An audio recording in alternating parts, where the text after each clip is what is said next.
Mikeya 4-cü fəsil. Rəbb bütün dünyada əminamanlıqla hökm sürəcək. Axır zamanda Rəbbin evi olan dağların zirvəsində möhkəm duracaq. Təpələrdən yuxarı ucalacaq. Xalqlar ona sarı gələcək. Çox millətlər gəlib deyəcək: gəlin Rəbbin dağına, Yaqubun Allahın evinə qalxaq. Qoy Rəbb bizə öz yollarını öyrətsin. Biz onun rizləri ilə gedək. Siyondan Rəbbin təlimi, Yerusəlimdən onun kəlamı yayılacaq. Rəbb çox xalqlar arasında hakim olacaq. Güclü millətlər haqqında qərar çıxaracaq. Onlar qılınclarından kotan, nizələrindən isə dəryaz düzəldəcək. Millət millətə qarşı qılınc qaldırmayacaq. Artıq dava eləməyi öyrənməyəcək. Hər kəs öz meynəsinin əncir ağacının altında əyləşəcək. Onları qorxudan olmayacaq.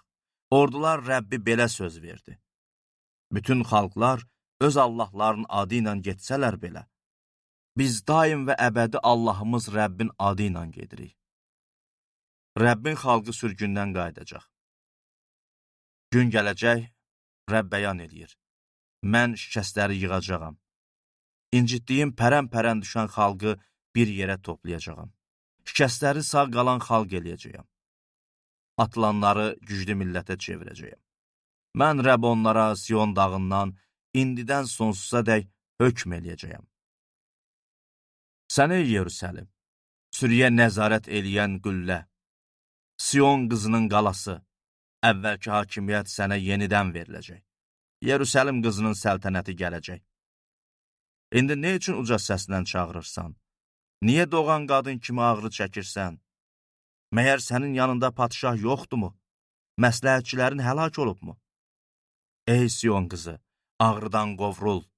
Doğan qadın kimi bərkdən qışqır. Çünki şəhərdən çıxıb çöldə yaşayacaqsan. Babilə qədər gedəcəksən. Lakin orada xilas olacaqsan.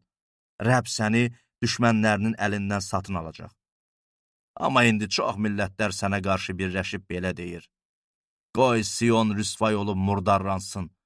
Bunu öz gözümüzlə görək. Lakin onlar Rəbbin düşüncələrini bilmir, məsləhətini anlamır.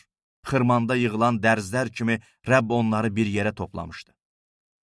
Rəbb belə deyir: ey Siyon qızı, qalx xırmandakı taxılını döy. Səni dəmir buynuzlu buğa kimi, tunç dırnaqlı öküz kimi güclü eləyəcəyəm. Sən çox xalqlar əzəcəksən. Onların qənimətini mənə, Rəbbə, mal dövlətini bütün yer üzünün sahibinə həsr eləyəcəksən.